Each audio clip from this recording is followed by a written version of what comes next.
तैहे लोग खाती हम एगो छोटा सा सोहर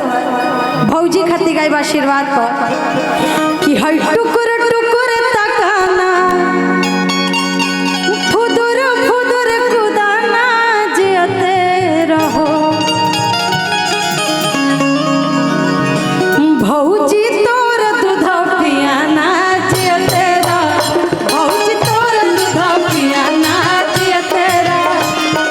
टुकुर टुकुर तकाना फुदुर फुदुर कुदाना जियते रहो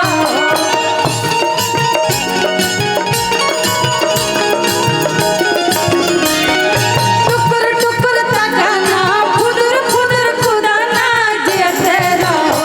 अरे जियते रहो भौजी तोर दूध पियाना जियते रहो भौजी तोर दूध पियाना जियते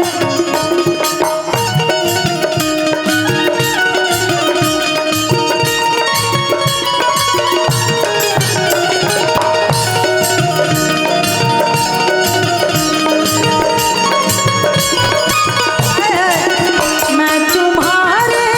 साथ हूँ जिंदगी भर तुम मेरे साथ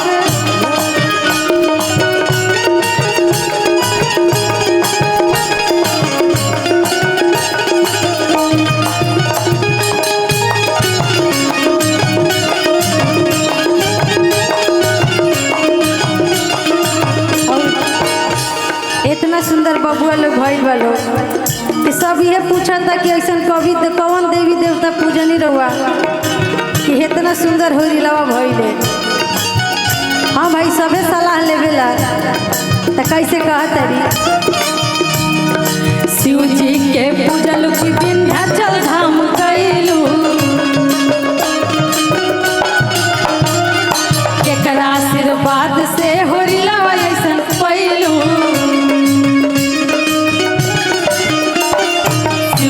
के पूजल की विंध्याचल धाम कैलू केकरा आशीर्वाद